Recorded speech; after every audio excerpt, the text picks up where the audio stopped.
Hello my dear student, आज हम लोग बेसिक मैकेनिकल इंजीनियरिंग का चैप्टर नंबर 5 देखेंगे, जिसमें तीन इम्पोर्टेंट टॉपिक हम लोग डिस्कस करेंगे।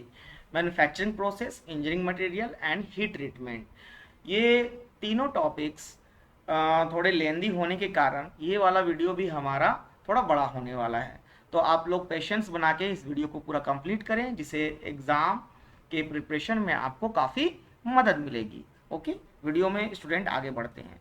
तो मैन्युफैक्चरिंग प्रोसेस जो है स्टूडेंट, वो हमारा जो मैकेनिकल इंजीनियरिंग ब्रांच है उसका बैकबोन है। जो भी चीज़ें हम लोग एनालाइज करते हैं, डिज़ाइन तैयार किए जाते हैं, या फिर हम लोग उसके थर्मल कैरेक्टरिस्टिक देखते हैं, उसका मैकेनिकल प्रॉपर्टीज़ देखते हैं, लेकिन एट लास्ट हमें क्या करना होता है? हमें एट लास्ट प्रोडक्ट बनाना होता है, प्रोडक्ट का फैब्रिकेशन करना होता है, मशीन्स तैयार करनी होती है। तो ये जो भी हम लोग मशीन बनाते हैं, इसे एक मैन्युफैक्चरिंग प्रोसेस से होके गुजरना होता है। स्टेप बाय स्टेप जो है मैन्युफैक्चरिंग प्रोसेस परफॉर्म की जाती है किसी रॉ मटेरियल्स पे, तब जा कर के एक मशीन हम बन के तैयार कर पाते हैं। इस मशीन की कुछ खास डिज़ाइन होगी, उसका अपीयरेंस होगा, उसकी कैरेक्टरिस्टिक होगी, उसकी वर्किंग होगी। तो हम लोग मैन्युफैक्चरिंग प्रोसेस में देखेंगे कि कौन कौन से प्रोसेस हैं जिससे परफॉर्म करके हम यूज़फुल प्रोडक्ट्स बना सकते हैं, यूज़फुल प्रोडक्ट्स तैयार कर सकते हैं। ओके, थ्योरी कंटेंट जो है आप लोग पॉज करके पढ़ सकते हैं, इसे नोट डाउन भी कर सकते हैं। ओके, मैं सिर्फ आपको समझाता जाऊंगा वीडियो में। ओके, अब देखिए student, classification of manufacturing process. तो मैन्युफैक्चरिंग प्रोसेस के बहुत लंबे चौड़े क्लासिफिकेशंस हमें देखने को मिलते हैं। सबसे पहले हम लोग देखेंगे जो ये प्राइमरी शेपिंग प्रोसेस है, फिर हीट ट्रीटमेंट प्रोसेस होता है, और ये सेकेंडरी फॉर्मिंग प्रोसेस होता है।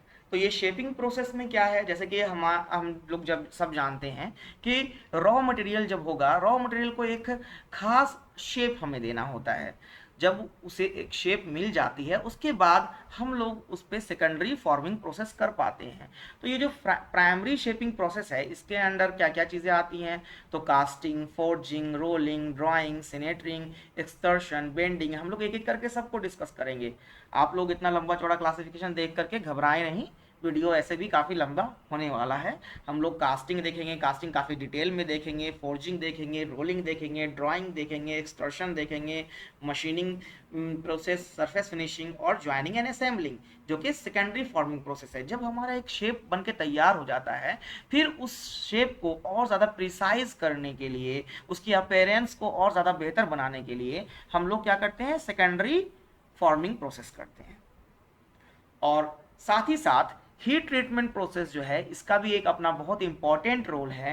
हीट ट्रीटमेंट प्रोसेस के थ्रू हम लोग जो भी वर्कपीस बन के तैयार हो चुकी है, रेडी हो चुकी है, उसकी हम लोग प्रॉपर्टीज़, उसकी mechanical properties, thermal properties, electrical properties में चेंजेस ला सकते हैं हीट ट्रीटमेंट प्रोसेस करके। क्योंकि हीट ट्रीटमेंट प्रोसेस से जो ग्रेन्स होते हैं मटेरियल के, वो अपने आप को रीअरेंज करते हैं, और रीअरेंज होने की वजह से इनकी जो मटेरियल होगा या जो पीस होगी, उसकी ये सैंपल जो होगा, उसकी मैकेनिकल प्रॉपर्टीज़ में हमें चेंज देखने को मिलेगा, उसकी थर्मल प्रॉपर्टीज़ में हमें चेंज देखने को मिलेगा।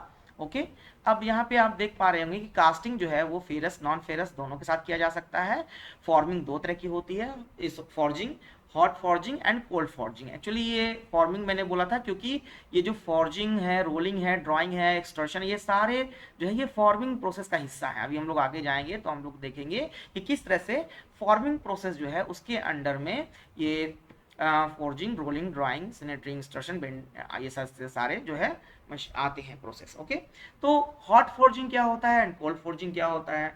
हॉट फोर्जिंग, जैसे हम लोगों ने देखा होगा, कभी हम लोग अगर लोहार के यहाँ गए होंगे या कभी हम लोग सुनार के यहाँ गए होंगे, तो हमने देखा होगा कि बहुत बार किसी भी मटेरियल को, किसी भी मेटल को शेप देने के लिए लोहार क्या करता है? लोहे को गर्म करता है। गर्म करने के बाद उस पर हैमरिंग करता है। तो जब किसी मटेरियल को कोई शेप देने के लिए हीट किया जाता है, तो वो हॉट फोर्जिंग के अंदर आएगा। और अगर किसी मटेरियल को हीट दिए बिना हम लोग हैमरिंग की मदद से या प्रेस की मदद से उसको हम लोग किसी शेप में डाल सकते हैं तो वो कोल्ड वर्किंग प्रोसेस कहलाता है, या कोल्ड फॉर्जिंग, या हॉट वर्किंग प्रोसेस या हॉट फॉर्जिंग। अगर फॉर्जिंग है तो हॉट फॉर्जिंग, नहीं तो किसी भी तरह का प्रोसेस ये हो सकता है। तो बेसिकली इसे हॉट वर्किंग प्रोसेस कहते हैं या कोल्ड वर्किंग प्रोसेस कहते हैं। ओके, उसके बाद सेकेंडरी में आपने देखा इधर मशीनिंग। तो मशीनिंग जो लेथ मशीन होती है आप लोग जानते होंगे, लेथ मशीन होती है, शेपर मशीन होती है, ड्रिलिंग मशीन होती है। इसमें हम लोग ये डिफरेंट प्रोसेस करते हैं, turning, drilling, shaping, milling, boring, grinding, phrasing, reaming, ये सारे प्रोसेस है। ये सारे प्रोसेस भी हम लोग अपने वीडियो में आगे देखेंगे। फिर सरफेस फिनिशिंग में पॉलिशिंग होती है, इलेक्ट्रोप्लेटिंग होता है, बफिंग होता है, लैपिंग होता है, कोटिंग होता है, पेंटिंग होता है।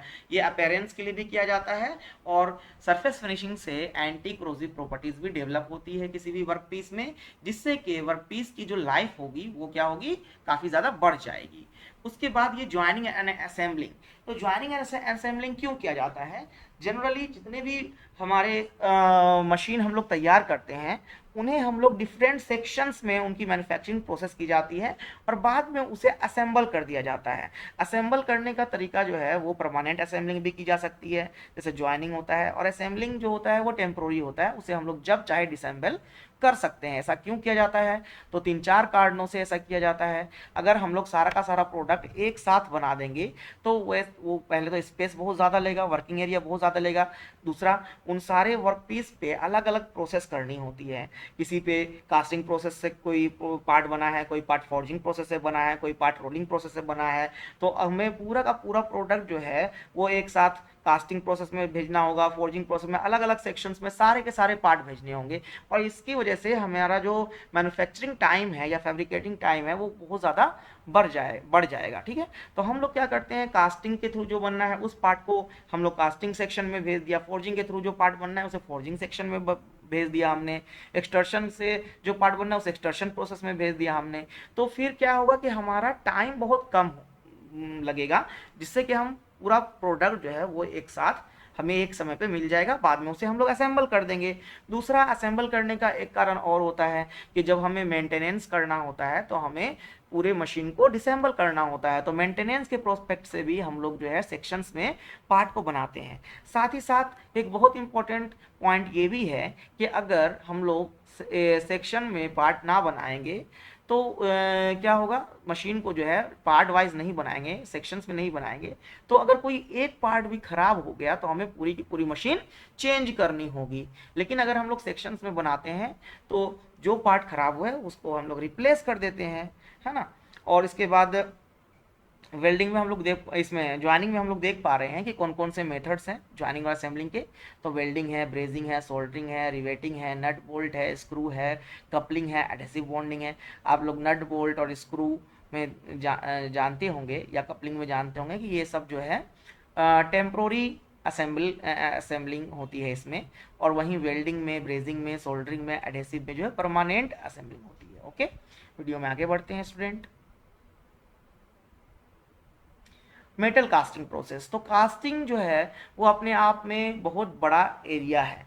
कास्टिंग के इतने सारे मेथड्स हैं, उसके जो मेन उसके जो मेजर ये होते हैं प्रोडक्ट जिससे के थ्रू कास्टिंग की जाती है, उसके कंपोनेंट जो मेजर कंपोनेंट होते हैं वो पैटर्न हो गया, मोल्ड हो गया, उनके भी बहुत तरह के अलग अलग तरह के टाइप्स होते हैं। तो जो मेटल कास्टिंग प्रोसेस है ये बहुत बड़ा एरिया है। ओके, तो casting is one of the oldest manufacturing process. It is the first step in making most of the product. तो इसका सबसे बड़ा एग्जाम्पल हमें मिलता है जो डांसिंग गर्ल है, जो हड़प्पा मोहनजोदाड़ो की जो एक्सकवेशंस जब हो रहे थे तो उस दौरान एक ब्रोंज की स्टैचू मिली, तो उसे जो है डांसिंग गर्ल नाम दिया गया क्योंकि उसका पोस्चर ऐसा था कि एक लड़की डांस कर रही है, और उसे कास्टिंग प्रोसेस के थ्रू बनाया गया था। और हम लोग सब जानते हैं स्टूडेंट कि हड़प्पा मोहनजोदाड़ो का जो सिविलाइजेशन था वो 4000 साल से 5000 साल पुराना है, या उससे भी ज़्यादा पुराना। कार्बन डेटिंग से पता चला है कि उससे भी पुराना ये हो सकता है। तो आप लोग देख पा रहे हैं कि कास्टिंग प्रोसेस कब से किया जाता है रहा है। ओके, इसमें कौन क्या स्टेप्स लगते हैं, पूरा जो कास्टिंग प्रोसेस जो परफॉर्म की जाती है उसमें जो स्टेप्स लगते हैं वो पॉइंट वाइज मैंने यहाँ पे लिख के दिया है आपको। तो सबसे पहले क्या तैयार किया जाता है, मोल्ड तैयार किया जाता है, मेकिंग मोल्ड कैविटी। तो मोल्ड क्या है, तो ये क्ले होता है, क्ले हो सकता है हमारा, प्लास्टर ऑफ पेरिस हो सकता है, या क्ले और सैंड का मिक्सचर हो सकता है, जिससे कि मोल्ड तैयार किए जाते हैं। Material is first liquefied by properly heating in the suitable furnace. तो सबसे पहले हम लोग क्या करेंगे, फर्नेस में जो है मटेरियल को पिघला करके उसको लिक्विड बना लेंगे, लिक्विड तरल बना लेंगे। क्यों? क्योंकि हमें उसे जो है कैविटी जो तैयार हुई है मोल्ड में उसमें उसे डालना होता है। इसके लिए डिफरेंट फर्नेस यूज़ किए जाते हैं। कपोला फर्नेस होता है, इलेक्ट्रिक आर्क फर्नेस होता है, वैरायटी ऑफ मफल फर्नेस होता है, बहुत तरह के फर्नेस है। फर्नेस के भी कम से कम तो आपको 15 से 20 टाइप देखने को मिल सकते हैं। ओके, तो liquid is poured into a prepared mold cavity allowed to solidify। उसके बाद ठंडा होने के लिए छोड़ देते हैं जिससे कि हमारा जो लिक्विड है वो सॉलिड हो जाए। Product is taken out of the mould cavity. उसके बाद हम लोगों को क्या है, मोल्ड से इसको प्रोडक्ट को निकाल लेना है ठंडा होने के बाद। उसके बाद उसे ट्रिम्ड करते हैं। ट्रिम्ड एक तरह का हम कह सकते हैं कि उसको फिनिशिंग देना है, क्योंकि जो कुछ पार्ट्स जो है कास्टिंग के दौरान अनवांटेड पार्ट जो है वो भी जुड़े रहते हैं, जिसे हटा देना होता है। तो we should concentrate of the following for successful casting operation: preparation of mold of pattern, melting and pouring of the liquefied metal, solidification and further cooling to room temperature, defect and inspection। हम लोग जब casting process हमारी complete हो जाएगी उस दौरान हमें जो कास्टिंग प्रोसेस हम लोग कर रहे हैं इन चीज़ों का खास ख्याल रखना होता है। मोल्ड प्रिपरेशन का खास ख्याल रखना होता है, हमें कौन सी मटेरियल की कास्टिंग करनी है उस हिसाब से हमें मोल्ड प्रिपेयर करेंगे। फिर हमें जो मेल्ट करना है, कितने टेम्परेचर पे मेल्ट करना है कौन से मटेरियल को, फिर उसको किस तरह से हमें डालना है, कितने टेम्परेचर पे उसे डाल देना है अंदर मोल्ड में। सॉलिडिफाइड जो करेंगे उसके लिए कितना टेम्परेचर होना चाहिए, रूम टेम्परेचर कितना होना चाहिए। फिर उसके हम लोग इंस्पेक्शन करते हैं। जो मेटल कास्टिंग होती है उस दौरान बहुत सारे डिफेक्ट्स हमें देखने को मिलते हैं, जैसे पोरोसिटी एक बहुत कॉमन डिफेक्ट है जो कि कास्टिंग प्रोसेस में हमें देखने को मिलता है। तो वो ना हो इसके लिए हमें उसका इंस्पेक्शन भी करना पड़ता है। अगर इंस्पेक्शन में प्रोडक्ट में डिफेक्टिव पाया जाता है तो वो रिजेक्ट हो जाएगा। वो प्रोडक्ट को आप जो है फर्दर आगे उसे असेंबलिंग के लिए यूज़ नहीं कर सकते। Okay, classification of casting: metal casting, permanent mould casting, इसमें डाई कास्टिंग आती है, ग्रेविटी कास्टिंग आती है, सेंट्रीफ्यूगल कास्टिंग आती है। परमानेंट मोल्ड कास्टिंग जो होती है उसमें जो मोल्ड रहते हैं, मोल्ड मेटल का हो सकता है मोल्ड, या फिर सिरेमिक मटेरियल का मोल्ड हो सकता है, जो कि परमानेंट मोल्ड होता है। उसमें मोल्ड को बार बार बनाने की और तोड़ने की ज़रूरत नहीं होती है। तो जो परमानेंट मोल्ड कास्टिंग मेथड्स होते हैं उसमें ज़्यादातर कास्टिंग ऐसे वर्कपीस का किया जाता है जो ज़्यादा कॉम्प्लिकेटेड शेप नहीं होते हैं। ओके, उसके बाद एक्सपेंडेबल मोल्ड कास्टिंग, इसमें परमानेंट पैटर्न भी आता है, एक्सपेंडेबल पैटर्न भी आता है, sand casting, plaster moulding, shell moulding, ceramic mould, उसके बाद lost foam casting, investment casting. तो परमानेंट पैटर्न क्या है? पैटर्न की मदद से हम लोग मोल्ड में कैविटी तैयार करते हैं। जहाँ यहाँ पे हम लोग देख पा रहे हैं कि मोल्ड ही हमारा परमानेंट है, वहीं दूसरे एक्सपेंडेबल मोल्ड कास्टिंग में हम लोग देख पा रहे हैं कि हमारा पैटर्न जो है वो परमानेंट है, मोल्ड जो है हर बार चेंज हो जाएगा।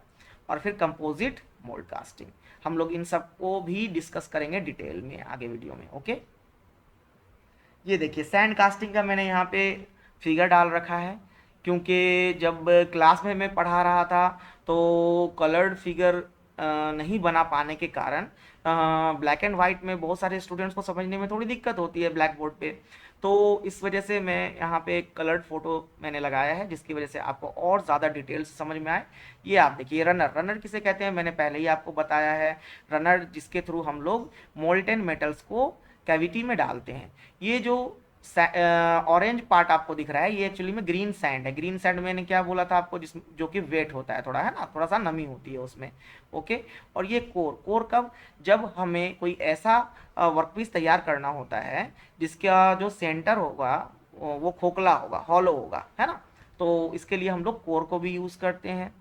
जैसे फॉर एग्जांपल जो फ्लास्क होगा या फिर फ्लावर पॉट होगा, है ना, ये सारी चीज़ें जो होती है उसमें कोर होता है, हॉलो कोर होता है। तो इसकी हॉलो होता है इसीलिए उसका सेंटर पार्ट हॉलो होता है, इसलिए इसमें कोर यूज़ किया जाता है। ओके, और ये कोप हो गया, ये राइज़र हो गया। राइज़र मैंने बताया था आपको कि जिस जगह से एयर बाहर आता है ना, जब एयर बाहर आएगा तभी तो मोल्टेन मेटल अंदर जाएगा।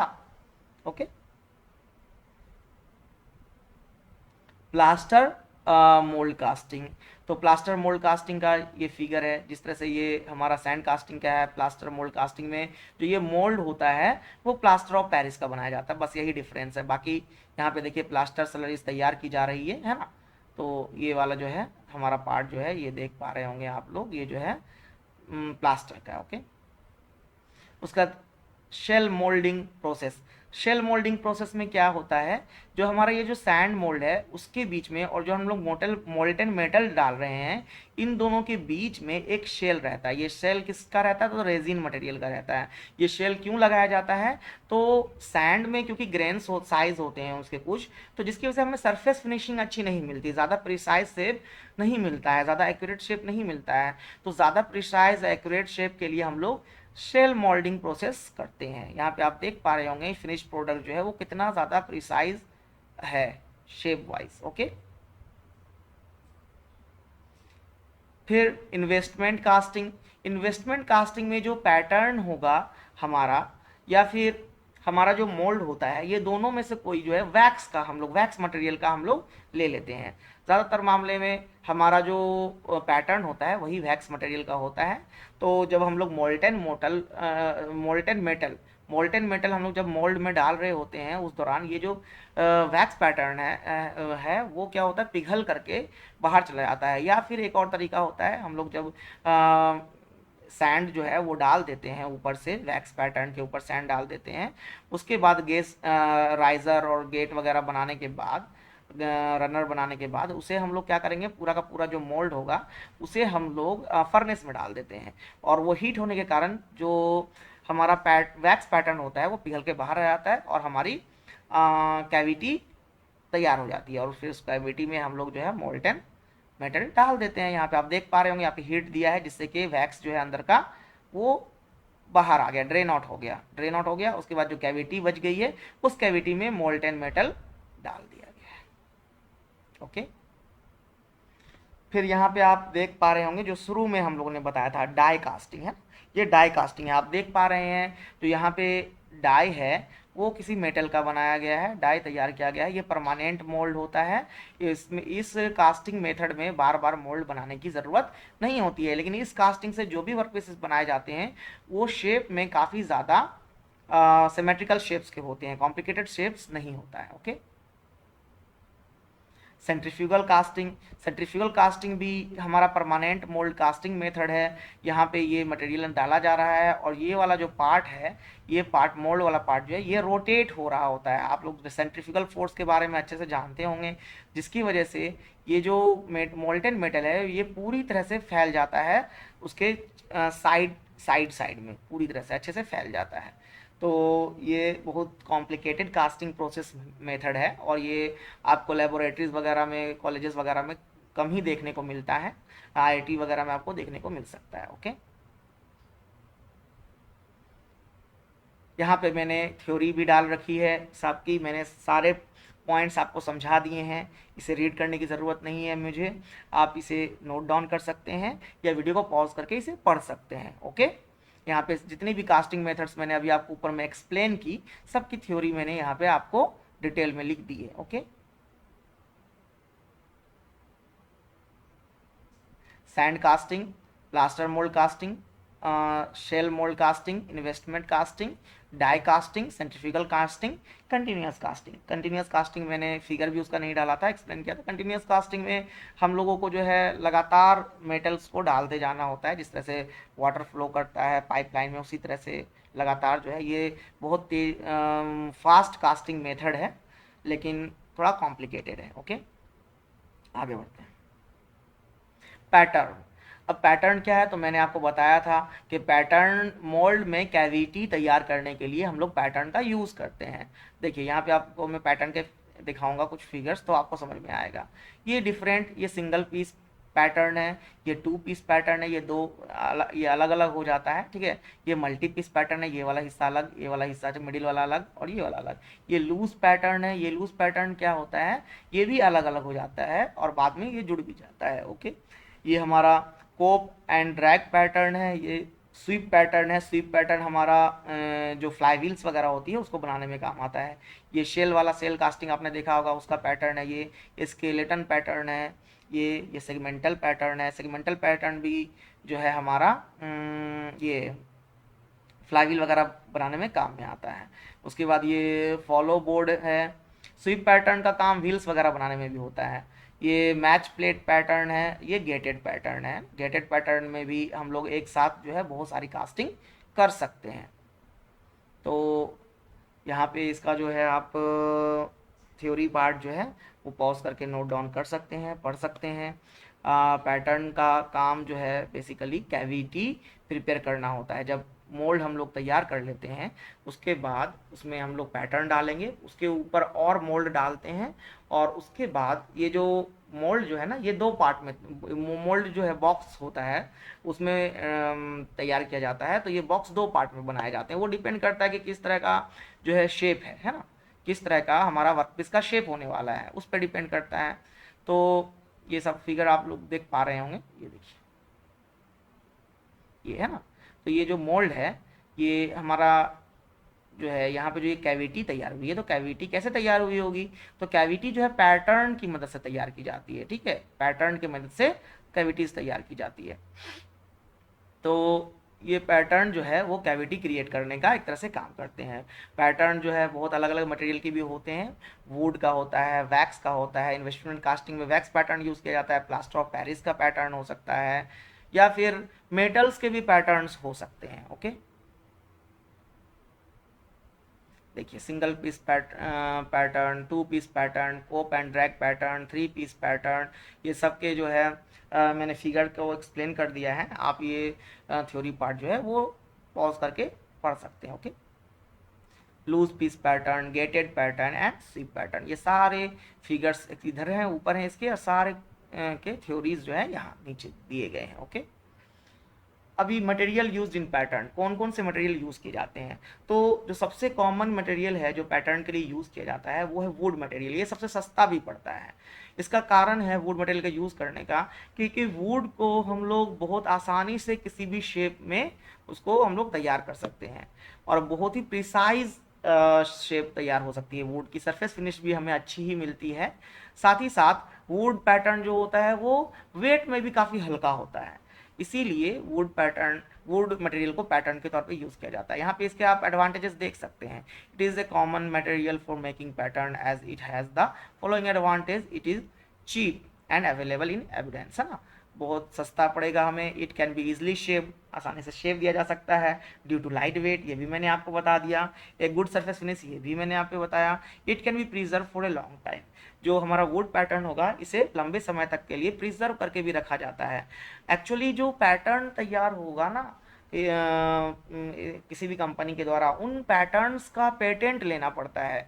जो भी प्रोडक्ट आप तैयार कर रहे हैं उसका जो साइज है, शेप है, वो जो है स्टैंडर्ड होना चाहिए, और स्टैंडर्ड होने के लिए ये ज़रूरी है कि हम लोग पेटेंट लें। और दूसरा एक और ये होता है पेटेंट लेने का मकसद, ये होता है कि जो हमारा शेप है, हमारा जो साइज़ है, जो भी हम प्रोडक्ट बना रहे हैं उसकी कोई कॉपी ना कर पाए। तो जो हमारा पैटर्न है वो लंबे समय तक चले, इसके लिए उसे जिस भी मटेरियल का बनाएंगे वो मटेरियल जो है लंबे समय तक प्रिजर्व करके रखा जा सके, इसका ध्यान हमें रखना पड़ेगा। ओके, फिर डिसएडवांटेज क्या है, तो ये इजीली जो है वियर आउट होता है, क्योंकि जो हमारे सैंड जो कि जिससे मोल्ड तैयार किया जाता है इसमें बार बार इसे ढालना होता है, तो सैंड के पार्टिकल्स जो होते हैं उसकी वजह से इसमें एब्रेशन होता है, और इसकी जो सरफेस होती है वो खुदरी हो जाती है, वो रफ हो जाती है। ओके, फिर it is susceptible to moisture है, तो इसमें जो है नमी नमी आ सकती है। कोई भी लकड़ी का प्रोडक्ट होगा उसमें नमी आ सकती है, मॉइस्चर आ सकता है। Its life due to the above reason is shorter than of other pattern. ऐसे तो वुड पैटर्न का भी लाइफ अच्छा खासा होता है, लेकिन क्योंकि अगर हम लोग इसका कंपैरिजन करेंगे प्लास्टर ऑफ पेरिस से, या फिर इसका हम लोग कंपैरिजन करें प्लास्टिक से, तो फिर हमें देखने को मिलेगा कि कुछ चीज़ें जो हैं वो वुड से बेहतर हमें प्लास्टिक पैटर्न में देखने को मिलती है, या पीओपी पैटर्न में हमें देखने को मिलती हैं। ओके, मेटल, तो मेटल का पैटर्न ऑफ कोर्स ये बहुत ज़्यादा ड्यूरेबल होगा, काफ़ी लंबे समय तक चलेगा हमें, लेकिन इसका डिसएडवांटेज क्या है, ये वेट इसकी थोड़ी भारी भारी होती है। दूसरा, इसे इसे भी पानी से बचाना होता है, नहीं तो इसके जो सरफेस है उस पर जंग लग जाएगा, सरफेस फिनिश फिर हमें अच्छी नहीं मिलेगी, बेहतर नहीं मिलेगी। तो यहाँ पे हम इसके एडवांटेजेस और डिसएडवांटेज दे सकते हैं यहाँ। लेकिन इसमें एक खासियत ये है कि ये मॉइस्चर को एब्जॉर्ब नहीं करता है, साथ ही साथ ये गिरने पे टूटेगा नहीं, मैकेनिकली ज़्यादा स्ट्रॉन्ग है। इस पे हम लोग जो मशीनिंग प्रोसेस होगी वो हेवी मशीनिंग प्रोसेस पे कर सकते हैं। इसके मेटल के पैटर्न पे अगर हम लोगों के वुड के पैटर्न पे हेवी मशीनिंग प्रोसेस करेंगे तो वो डैमेज हो सकता है। ओके। प्लास्टर, प्लास्टर में हमें सरफेस फिनिश ज़्यादा बेहतर देखने को मिलता है। इसमें जंग भी नहीं लगेगा, किसी तरह का करोजन भी नहीं होगा इसमें, और साथ ही साथ मॉइस्चर भी ये एब्जॉर्ब नहीं करेगा। तो दोनों ही जो वुड थे और मेटल थे, ये दोनों से ही ये बेहतर हो सकता है, और साथ ही साथ ये हल्का भी होता है मेटल से। ओके। इन सब कारणों से जो है सरफेस फिनिश हमें बहुत ज़्यादा बेहतर देता है। तो इन सब कारणों से हम जो है प्लास्टर को भी यूज़ करते हैं as a pattern. Wax, wax investment casting के लिए यूज़ किया जाने वाला सबसे पॉपुलर पैटर्न है। इस पैटर्न को जैसे हम लोग जब मोल्ड में इसे डाल देते हैं और कैविटी इसकी वजह से बन जाती है, उसके बाद हम लोग मोल्ड को फर्नेस में रख करके वैक्स को ड्रेन आउट करवा लेते हैं। ओके। तो थोड़ा कॉस्टली पड़ता है क्योंकि जो पैटर्न है वो पूरा तरह से लॉस हो जाता है। प्लास्टिक पैटर्न, प्लास्टिक आपने देखा होगा, कैरम की जो गोटियां होती हैं प्लास्टिक्स की भी आती हैं, ठीक है। तो इन पे हमें सरफेस फिनिश बहुत ज़्यादा बेहतर देखने को मिलता है, हल्की भी होती हैं, स्ट्रेंथ भी बहुत अच्छा होता है, वियर रेसिस्टेंस भी बहुत अच्छा होता है इनका, और श्रिंकेज, श्रिंकेज जो होगा, जो थर्मल एक्सपेंशन और थर्मल एक्सट्रैक्शन का आपने सुना होगा, वो भी इसमें बहुत कम देखने को मिलता है। मॉइस्चर भी अब्जॉर्ब नहीं करेगा। बहुत सारे इसके फ़ायदे हैं, लेकिन कॉस्टली पड़ता है वुड के मुकाबले। अभी पैटर्न अलाउंस, तो जब पैटर्न हम लोग तैयार करते हैं तो एक्चुअली ये जो पूरा प्रोसेस है कास्टिंग का, इसमें पैटर्न की मदद से कैविटी तैयार की जाती है। फिर कैविटी में हम लोग मेटल डालते हैं, फिर मेटल को ठंडा होने के लिए छोड़ देते हैं जिससे मेटल सॉलिडिफाई होता है। तो इस दौरान बहुत सारे जो साइज़ है, जो मटेरियल का जो साइज़ है वो लास्ट में जो हमें मिलता है, तो इन स्टेजेस में पूरी जो कास्टिंग प्रोसेस के जो स्टेजेस हैं, इसमें हमें बहुत बार चेंजेस देखने को मिलेगा। जो रियल हमें साइज़ चाहिए उससे जो है डिफरेंट साइज़, जैसे कि जब कैविटी तैयार होती है तो कैविटी का साइज़ जो है वो थोड़ा बड़ा हो सकता है किसके मुकाबले, जो हमें वर्क पीस बनानी है, या फिर जो हमारा पैटर्न है उसके मुकाबले कैविटी की साइज़ थोड़ी बड़ी हो सकती है। फिर हम लोग जब मेटल उसमें डालते हैं, फिर मेटल्स भी जब ठंडा होगा तो वो कॉन्ट्रैक्ट करेगा, उसकी साइज़ जो है वो छोटी हो जाएगी। जब गर्म होता है मेटल तो वो एक्सपैंड हुआ रहता है। तो इस वजह से कुछ अलाउंस लेने पड़ते हैं, shrinkage allowance, draft allowance, machining allowance. Machining allowance क्यों ली जाती है? जब हमारा पैटर्न हम बाहर निकाल लेंगे उसके बाद उस पर कुछ मशीनिंग प्रोसेस करनी होगी, जिससे मटेरियल जो हमारा पैटर्न है, ये सॉरी वर्क पीस है, वर्क पीस के साइज में थोड़ा डिफरेंस हमें देखने को मिलेगा, साइज की थोड़ी घट जाएगी। इसके वजह से हमें जो वर्क पीस है उसकी साइज थोड़ी बड़ी ही कास्ट करनी होगी, तभी हम उस पर मशीनिंग प्रोसेस कर सकते हैं। तो उसी को कहते हैं machining allowance, deformation allowance, shake और रैपिंग अलाउंस। ये क्वेश्चन जो पैटर्न अलाउंस का है ये आ सकता है आपको 2 मार्क्स का, 2 मार्क्स का, 3 मार्क्स का आ सकता है। मोल्डिंग, अब हम लोग जो है डिफरेंट टाइप के जो मोल्ड्स हैं वो देखेंगे। मोल्डिंग क्या है? मैंने बताया था आपको, मोल्डिंग में ही मेटल्स को हम लोग पोर करते हैं, मोल्ड में ही कैविटी तैयार होती है, और मोल्ड में ही सॉलिडिफिकेशन होता है हमारे मोल्टेन मेटल का। ये देखिए शुरुआत में ही हम लोग ने देख रखा है, ये जो है हमारा ये मोल्ड है। एक मिनट, सबसे जो बेहतर फिगर सारे फिगर्स में मुझे दिख रहा है वो ये है, ये ही मोल्ड है हमारा ना। तो ये भी डिफरेंट टाइप के होते हैं, हमारा ग्रीन मोल्ड होता है, ड्राई मोल्ड होता है, तो उसी को हम लोग यहाँ पे डिस्कस करेंगे। मोल्ड है ना, तो mould making is the process of manufacturing bye shaping liquid raw material using a rigid frame called a mould. Moulding sand will be used for manufacturing the mould consist of 3 basic element. तो जो mould होता है उसमें 3 basic elements होते हैं। Silica होता है, silica sand particles, clay होता है, क्ले मिट्टी को ही कहते हैं क्ले, लेकिन फाइन मिट्टी जो होती है वो क्ले कहलाती है, जिसमें बिल्कुल भी कंकड़ पत्थर ना हो।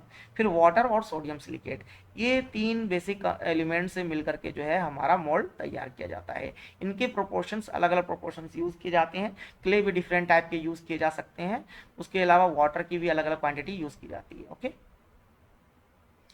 प्रॉपर्टीज ऑफ मोल्ड, एक जो मोल्ड है उसकी प्रॉपर्टीज क्या होनी चाहिए जिससे कि हम मानेंगे कि हमारा बेहतर मोल्ड है वो जो बन के तैयार हुआ है। ओके, तो refractoriness, it should be able to withstand high temperature, high temperature पे विथ, क्योंकि इसमें मोल्टेन मेटल डालना है ऑफकोर्स, अगर वो हाई टेम्परेचर पे विथ स्टैंड नहीं करेगा तो उसमें क्रैक्स आ जाएंगे और हमारा मोल्ड जो है टूट जाएगा। फिर गुड फ्लोबिलिटी, उसमें जब हम लोग मोल्टेन मेटल डाल रहे हैं तो उसमें मोल्टेन मेटल आसानी से फ्लो करे। Okay, good collapsibility, it should collapse easily after casting has cooled, हम लोग जब बहुत सारा मोल्ड जो ऐसा होता है जिससे कि हम लोग वर्कपीस को बाहर तभी निकाल सकते हैं जब उसे हम लोग ब्रेक करेंगे, तोड़ेंगे, तभी जो है हमारा वर्कपीस बाहर निकल के आएगा। तो जहाँ तक उसकी हाई टेम्परेचर विथ स्टैंड तो वो करे, लेकिन उसकी कोलैप्सिबिलिटी भी अच्छी होनी चाहिए, आसानी से वो टूट जाए, ऐसा नहीं कि हम लोग वो हैमर मारते रह जाएं और मोल्ड टूटे ना ही, वर्कपीस ही अंदर में टूट जाए, है ना। कोहेसिवनेस मतलब उसके जो पार्टिकल्स होंगे वो उनके ग्रेन्स जो होंगे वो आपस में एक दूसरे स्टिक करें। एडहेसिवनेस, उसमें फिर से जो ग्रेन्स, ये जो कोहेसिवनेस होता है उसमें हम लोग बहुत अच्छे तरह से जानते हैं कि एक तरह के जो पार्टिकल्स आपस में एक दूसरे को जो पकड़ के रखते हैं उसे कोहेसिवनेस कहते हैं। और एडहेसिवनेस में क्या होता है, अलग तरह के पार्टिकल्स जब एक दूसरे को स्टिक करके रखते हैं तो उसे एडहेसिवनेस कहते हैं।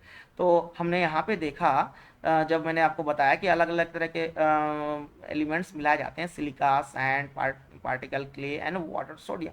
तो सिलिका और क्ले जब एक दूसरे को ग्रिप करके रखेगा तो वो एडहेसिवनेस कहलाएगा, और क्ले के ही पार्टिकल जब एक दूसरे को ग्रिप करके रखेंगे तो कोहेसिवनेस कहलाएगा। ओके, फिर green sand strength, when a mold is made with moist sand it should have sufficient strength otherwise the mold will break। ये देखिए फिर से मैंने एक सिंपल सैंड मोल्ड का फिगर डाला है, इसे आप लोग देख सकते हैं बहुत बेहतर तरीके से। ये हमारा कोप है जिसके अंदर, बॉक्स कह सकते हैं सिंपल वर्ड अगर मैं यूज़ करूँ तो, ये रनर जहाँ से मोल्टेन मेटल अंदर जाएगा, राइजर जहाँ से हवा बाहर आएगी, इसके अलावा भी वेंट होल्स हैं जिससे वेपर बाहर आ सके। उसके अलावा ये देखिए दो पार्ट में बनाया गया है, मैंने आपको पहले ही बताया था कि दो पार्ट में बनाया जाता है ना, ये ऊपर वाला पार्ट है, ये नीचे वाला पार्ट है, और क्लैंप के थ्रू जो है इसे जोड़ दिया जाता है, बाद में मेटल डालने से पहले इसे जोड़ दिया जाता है। ये कोर है, क्योंकि अगर हमें बीच का जो हिस्सा है वो हॉलो चाहिए, जो भी वर्कपीस बन के तैयार होगी तो उसके लिए हम लोग कोर भी यूज़ करेंगे। और सैंड को बेक करने के लिए फर्नेस में रखा जाता है जिससे कि उसकी प्रॉपर्टीज़ जो है थोड़ी और ज़्यादा इम्प्रूव होगी, उसके भी उनके जो पार्टिकल्स हैं उनके बीच में कोहेसिवनेस, एडहेसिवनेस और ज़्यादा इम्प्रूव होता है। इसकी थ्योरी पार्ट्स यहाँ पे मैंने डाल दिए हैं, इसे आप लोग स्क्रीन को पॉज करके आप लोग पढ़ सकते हैं। ओके,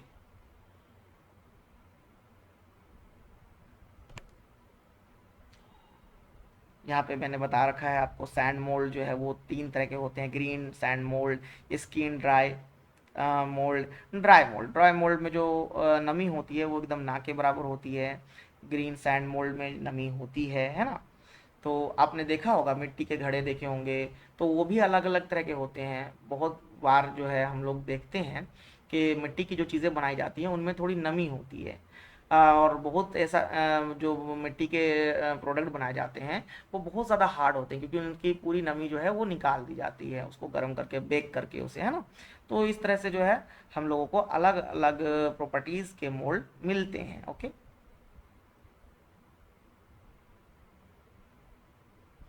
ग्रीन सैंड मोल्ड के बारे में मैंने यहाँ पे अलग से डाला है। ग्रीन सैंड मोल्ड जो है किस टाइप की कास्टिंग के लिए यूज़ होता है, कौन से मटेरियल जो है हम लोग यूज़ की कास्टिंग करेंगे जब हम लोग ग्रीन सैंड मोल्ड यूज़ करेंगे। ग्रीन सैंड मोल्ड का मैंने आपको सबसे बेसिक जो उसका डिफिनेशन है वो यही है कि इसमें जो है मॉइस्चर ज़्यादा होता है दूसरे मोल्ड के मुकाबले, वाटर पार्टिकल्स इसमें ज़्यादा होते हैं।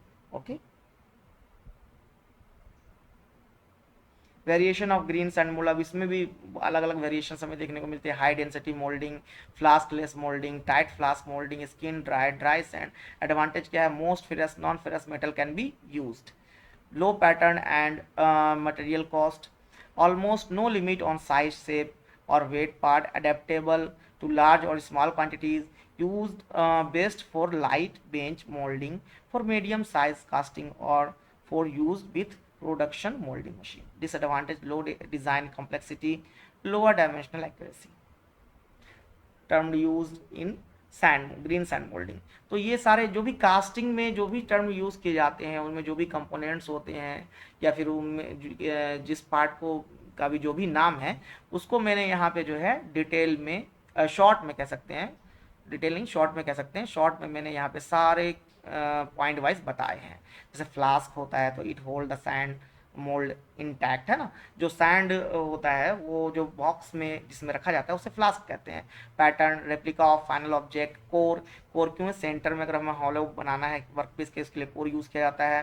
पोरिंग बेसिन, पोरिंग बेसिन क्या है, तो अब जो जहाँ से पॉर किया जाता है मोल्टेन मेटल, वो अगर उसका जो साइज़ है वो छोटा है, उससे मोल्टेन मेटल को अंदर डालना थोड़ा मुश्किल है, तो उसके लिए हम लोग फनल शेप जो है कैविटी यूज़ करेंगे at the top of the mould into which molten metal is poured, जिसकी वजह से जो मोल्टेन मेटल है वो इधर उधर बिखरे नहीं।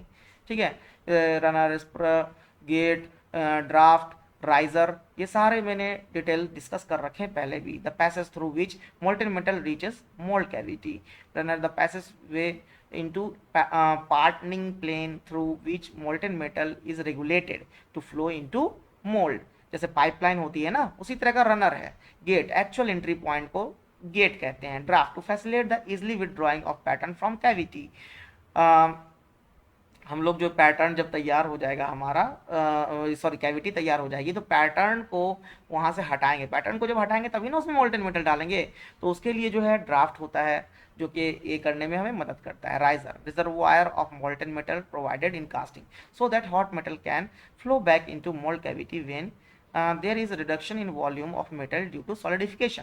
जब मेटल ये होता है हमारा सॉलिडिफिकेशन प्रोसेस से गुजरता है तो वॉल्यूम में उसकी कमी आती है, वॉल्यूम उसका घटता है, तो उसके लिए हम लोग राइजर रखते हैं। राइजर में मोल्टेन मेटल्स होते हैं जो कि उस कमी को, उसकी वॉल्यूम को जो है और बढ़ा देते हैं। उसमें वो मोल्टेन मेटल और जो घट गया है, जो उसकी वॉल्यूम कम होने के कारण, तो और मोल्टेन मेटल उसमें जाएगा और वो फिर अपने जो साइज और शेप उसे मिलना चाहिए वो मिलेगा वर्क पीस को।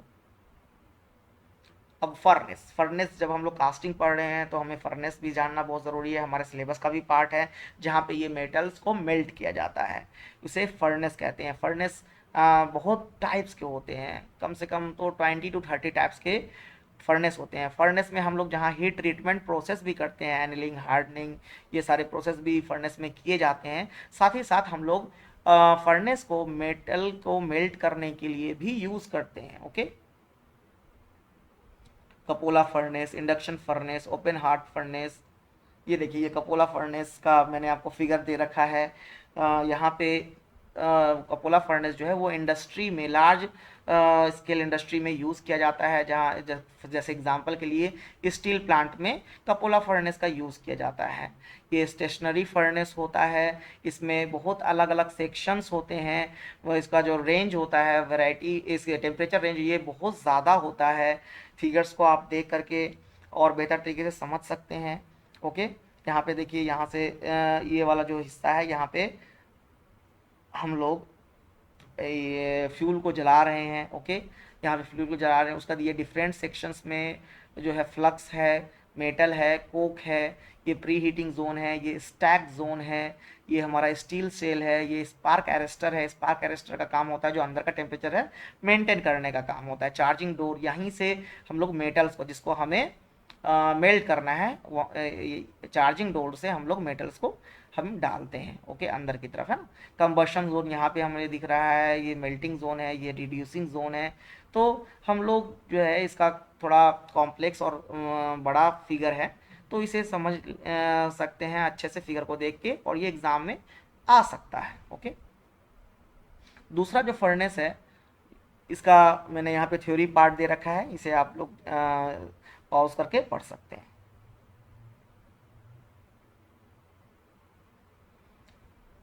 कंस्ट्रक्शन भी इसका मैंने डिटेल से यहाँ पे दे रखा है कि किस तरह का कंस्ट्रक्शन होता है हमारा कपोला फर्नेस का।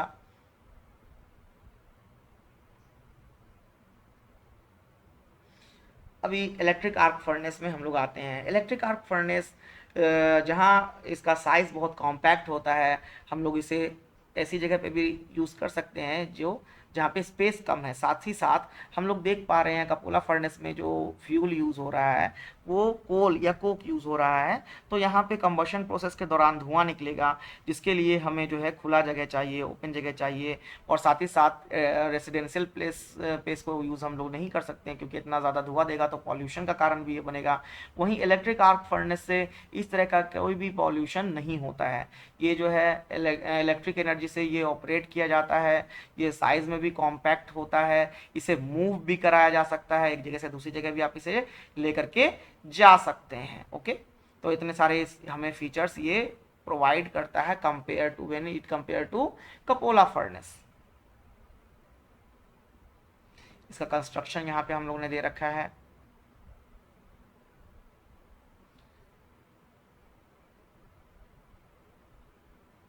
ये जो आपको दिख पा रहा है ये ग्रेफाइट या कार्बन इलेक्ट्रोड्स भी इसे कहते हैं, ग्रेफाइट इलेक्ट्रोड्स भी कहते हैं। ठीक है, ये हमारा मोल्टेन बाथ है, ये रिफैक्ट्री लाइनिंग है, ये यहाँ पे चार्ज डोर से भी हम लोग मटेरियल को अंदर डालते हैं पिघलने के लिए, है ना। यहाँ पे फ्लू गैस आप देख पा रहे होंगे, जहाँ से जब मेटल जो है मेल्ट होगा उस दौरान जो है कुछ गैसेस निकलेंगे, फ्लू हॉट गैसेस निकलेंगे, वो यहाँ से निकल जाते हैं। इन ब्रिक्स को इसलिए लगाया गया है क्योंकि अंदर का जो टेम्परेचर है वो बाहर ना चला जाए, अंदर जो है टेम्परेचर को रखे। ये ब्रिक्स जो है ये एक तरह का हीट इंसुलेटर का काम करता है। ओके, ये थ्योरी पार्ट आप देख लें, पॉज करके पढ़ लें।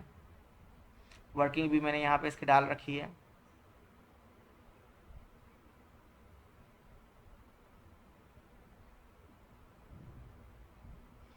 अब आ जाते हैं स्टूडेंट मेटल फॉर्मिंग प्रोसेस में। मेटल फॉर्मिंग प्रोसेस में जब हम लोग कास्टिंग प्रोसेस कर लेते हैं तो बहुत सारे मटेरियल ऐसे हैं जिसपे कि कास्टिंग प्रोसेस करने से ज़्यादा बेहतर होगा कि उससे हम फॉर्मिंग प्रोसेस के थ्रू उसकी मैन्युफैक्चरिंग करें। ओके, जैसे कि कोई ऐसी मटेरियल है जो हार्ड है बहुत ज़्यादा, तो उस पर फॉर्मिंग प्रोसेस नहीं की जा सकती है, तो उस पर हम लोग कास्टिंग प्रोसेस कर लेते हैं। जो थोड़ा डक्टाइल है, थोड़ा मेलिएबल है, उस पर फॉर्मिंग प्रोसेस कर ली जाती है। तो यहाँ पे जो है हम लोग फॉर्मिंग प्रोसेस के डिफरेंट फॉर्मिंग प्रोसेस देख पा रहे हैं फिगर के थ्रू।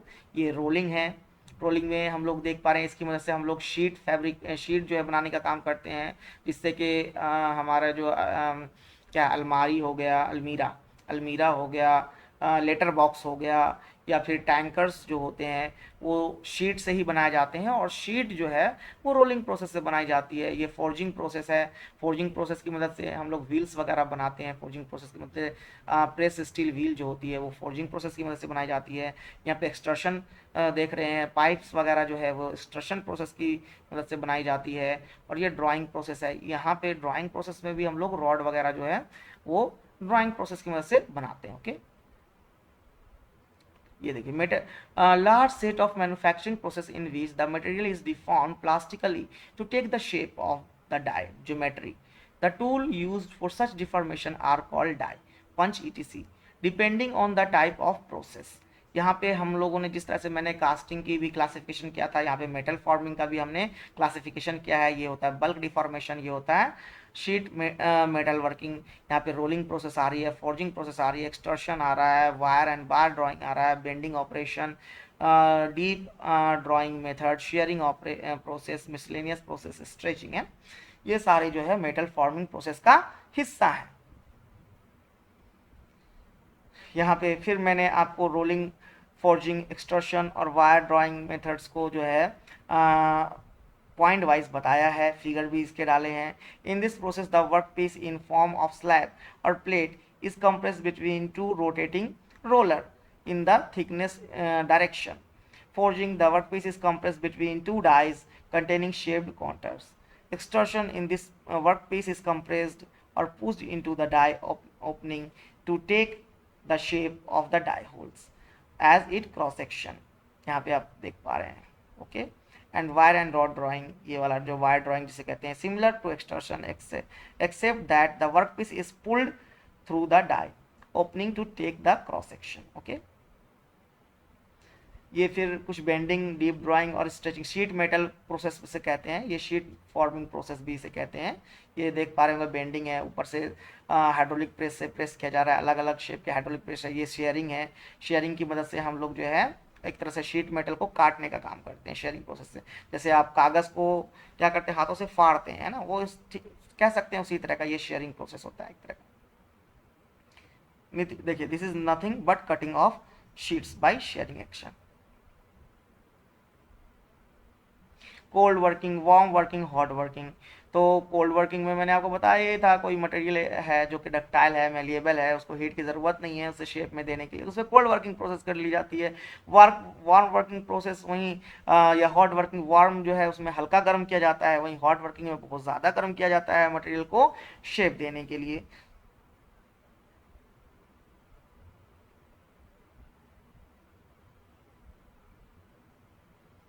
हाँ, अब देखिए ये फॉर्जिंग, फॉर्जिंग को जो है मैंने फर्दर फिर से फिगर के साथ जो है इसको डिटेल से समझाने की कोशिश की है। यहाँ पे ये ओपन डाई फॉर्जिंग है, ओपन डाई फॉर्जिंग मेथड।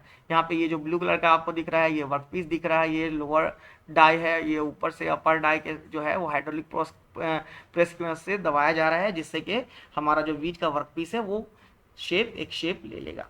इसको ऑटोमोटिव इंडस्ट्री में यूज़ किया जाता है, इस प्रोसेस को एरोस्पेस इंडस्ट्री में यूज़ किया जाता है, एरोस्पेस इंडस्ट्री में इसके कनेक्टिंग रड, क्रैंक शाफ्ट्स जैसे कंपोनेंट्स बनाए जाते हैं, और इंजन के कुछ दूसरे पार्ट्स भी बनाए जाते हैं। ये देखिए, ये हमारा क्लोज फॉर्जिंग प्रोसेस है। यहाँ पे देख पा रहे हैं, जहाँ वहाँ पे हमने देखा था कि डाई जो था वो ओपन था, यहाँ पे डाई जो है हमारा क्लोज हो गया है। ओके,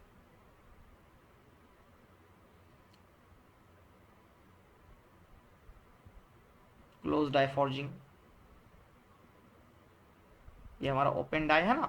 यहाँ पे पहले ही हमने ओपन डाई फॉर्जिंग देखी थी, फिर से यहाँ पे मैंने आपको डिफरेंट डिफरेंट देखिए, जब हम लोग इसे प्रेस कर रहे हैं तो किस तरह से जो हमारा नीचे जो बीच में मटेरियल है वो किस तरह से अपना लगातार शेप चेंज कर रहा है। और फिर यहाँ पर हमारा क्लोज डाई फॉर्जिंग प्रोसेस, ये क्लोज डाई फॉर्जिंग प्रोसेस है। थोड़ा सा जो डाई होगा वो दोनों तरफ से क्लोज होता है, जिससे जो अंदर का मटेरियल है, अंदर की जो वर्कपीस है वो बाहर ना निकले। यहाँ इस क्लोज डाई फॉर्जिंग में प्रेशर जो है वो ज़्यादा लगाया जाता है, शेप जो है ज़्यादा एक्यूरेट मिलता है हमें। Extrusion. Extrusion is a bulk forming process in which the work metal is forced or compressed to flow through a die hole to produce a desired cross-sectional shape. Squeezing toothpaste from the toothpaste tube है ना, इसका एक example है। आप लोग जब toothpaste से की ट्यूब से टूथपेस्ट निकालते हैं तो ये एक तरह का एक्सट्रैक्शन प्रोसेस है। आप देखेंगे कि एक खास शेप में हमारा टूथपेस्ट बाहर आता है।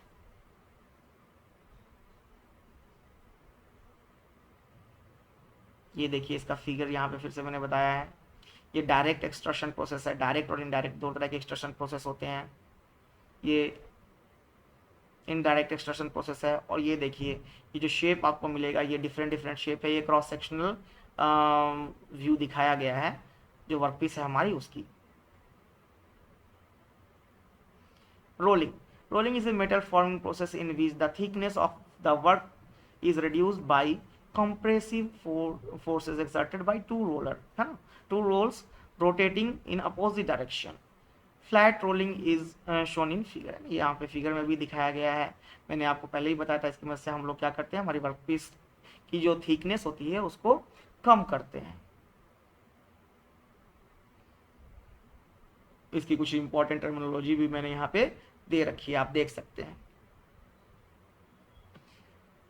हम लोग ये रोलिंग प्रोसेस से ये सारी चीज़ें जो है बना पाते हैं। आप देख पा रहे होंगे ये रेल की जो ये पटरियाँ हैं, ये आप देख पा रहे हैं, ये बार है, रॉड है, ये सारे हम लोग जो है ये रोलिंग प्रोसेस से बनाए गए हैं।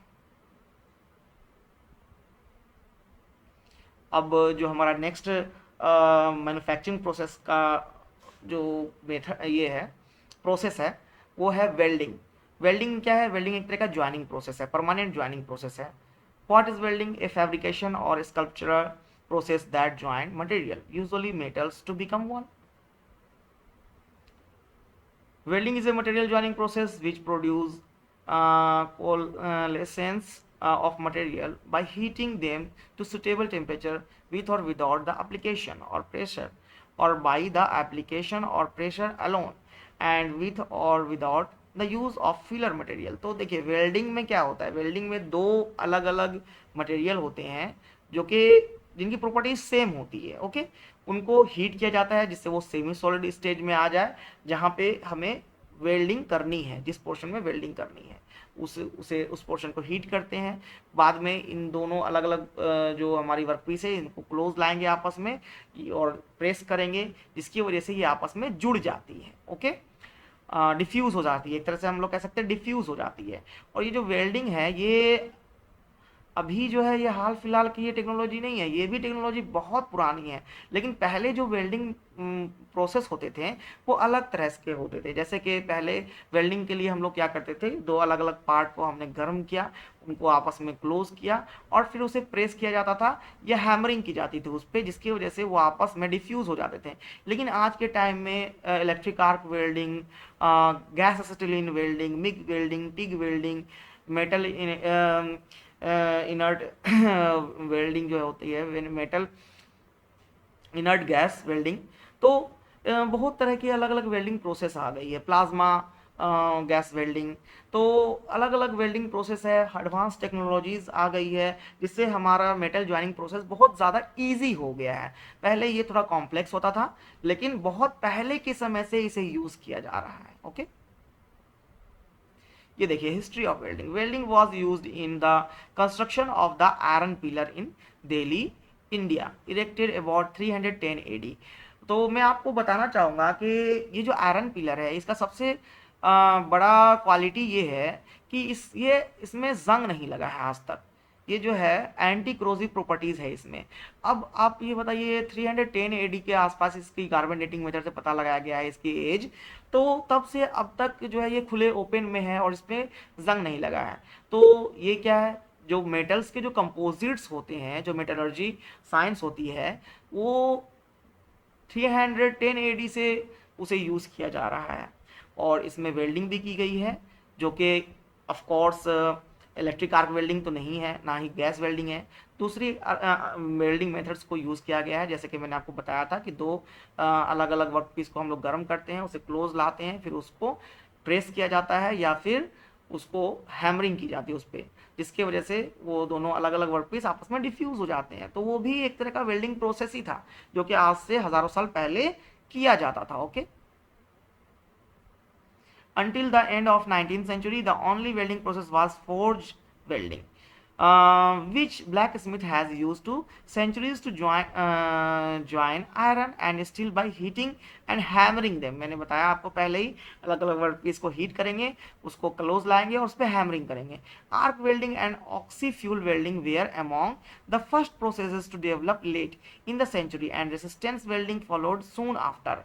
तो जो आर्क वेल्डिंग है और ऑक्सी एसिटिलीन वेल्डिंग, ऑक्सी क्या, ऑक्सीजन को ऑक्सी कहते हैं, और फ्यूल, फ्यूल क्या है, एसिटिलीन, एसिटिलीन को एज ए फ्यूल यूज किया जाता है, इसीलिए इसे ऑक्सी फ्यूल वेल्डिंग भी कहते हैं। तो आर्क वेल्डिंग और ऑक्सी फ्यूल वेल्डिंग जो है वो 19th सेंचुरी में आ गई थी और लेटर सेंचुरीज में उसके बाद जो है हम लोगों ने रेसिस्टेंस वेल्डिंग भी देखा, ओके।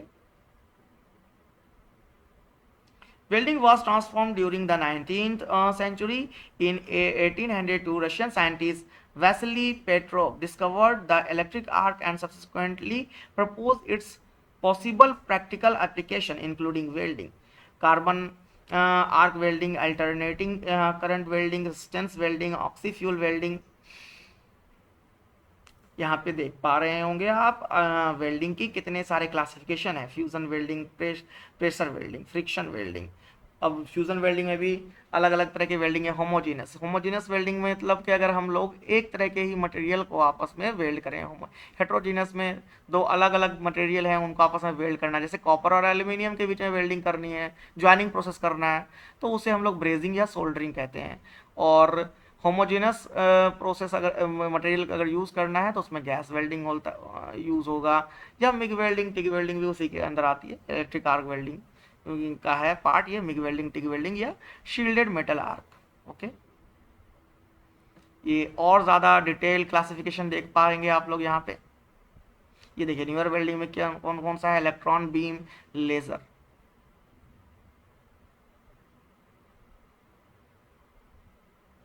इलेक्ट्रिक आर्क वेल्डिंग और गैस एसिटिलीन वेल्डिंग को ही मैं डिस्कस करूंगा यहाँ पे। इलेक्ट्रिक आर्क वेल्डिंग का मैंने फिगर आपको अभी दिखाना चाहूँगा। ये हमारे इलेक्ट्रिक आर्क वेल्डिंग है। यहाँ पे एक होल्डर होता है, यहाँ पे ये इलेक्ट्रोड होता है और यहाँ पे आर्क क्रिएट किया जाता है। यहाँ हमारी जो वेल्डिंग मशीन है ये है, यहाँ पे जो कि एनर्जी का सोर्स होता है, ये एसी या डीसी, ये करंट की मदद से इसे चलाया जाता है। ये हमारा केबल है। जैसे ही सर्किट कंप्लीट होगी, देखिए ये वाला जो हमारा जो वर्क पीस है जिस पे हम लोग काम कर रहे हैं उसको हम लोग कनेक्ट करेंगे एक टर्मिनल से, और दूसरे टर्मिनल से हमारा होल्डर के साथ इलेक्ट्रोड कनेक्ट होगा। जब ये आपस में नज़दीक आएगा तो यहाँ पे जो है आर्क क्रिएट होगा जिससे कि हीट रेज होगा और जो दो पीस है वर्क पीस जो है वो आपस में ज्वाइन हो जाएंगे।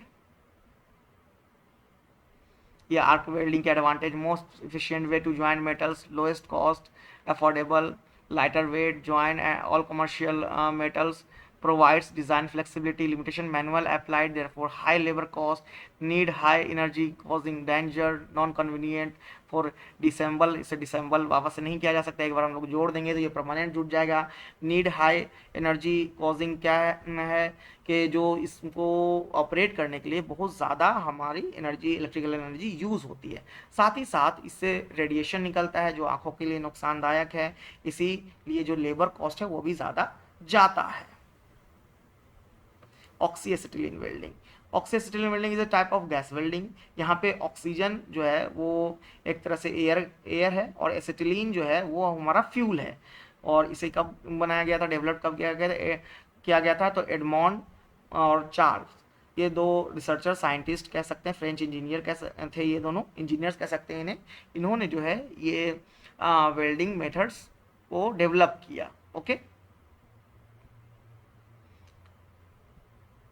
यहाँ का इसका टेम्परेचर जो है वो 33 डिग्री सेल्सियस 100 डिग्री सेल्सियस के आसपास जाता है। इसमें भी फीलर मटेरियल का यूज़ किया जाता है, जिस तरह से हम लोगों ने यहाँ पे देखा था इलेक्ट्रिक आर्क वेल्डिंग में हमने ये इलेक्ट्रोड जो था ये एक तरह का फीलर मटेरियल भी है, जो कि अगर मान लेते हैं जो हमारा वर्क पीस है वो मेल्ट नहीं हो पा रहा है तो फीलर मटेरियल जो है वो कम टेम्परेचर पे मेल्ट हो जाता है और वो गैप को भर देता है। ठीक उसी तरह से गैस वेल्डिंग में भी फिलर मटेरियल का यूज किया जाता है। गैस वेल्डिंग इक्विपमेंट्स हम लोग देख पा रहे हैं, ऑक्सीजन जो कि 125 kg पर सेंटीमीटर स्क्वायर के प्रेशर पे भेजा जाता है, एसिटिलीन जो कि 16 kg पर सेंटीमीटर स्क्वायर के प्रेशर पे भेजा जाता है। हम लोग रेगुलेटर की मदद से इनके प्रेशर्स को रेगुलेट कर सकते हैं। प्रेशर गेज होता है, होज होता है, वेल्डिंग टॉर्च होती है, चेक वल्व होता है और नॉन रिटर्न वल्व होता है। ये देखिए इसका फिगर आप देख सकते हैं, यहाँ पे बहुत खास ध्यान दिया जाता है। आपको फिगर बनाने के टाइम में टीचर या एग्जामिनर जो वो देख के ही समझ जाएगा कि आपको कितना नॉलेज है वेल्डिंग, ऑक्सीजन एसिटिलीन वेल्डिंग का। जहाँ ऑक्सीजन का जो सिलेंडर होगा वो उसका हाइट ज़्यादा होगा और उसकी डायमीटर जो होगी वो कम होगी। वहीं एसिटिलीन जो होगा उसका सिलेंडर का डायमीटर ज़्यादा होगा और उसकी हाइट कम होगी। फिगर बनाने टाइम इस बात का ज़रूर से ख्याल रखें।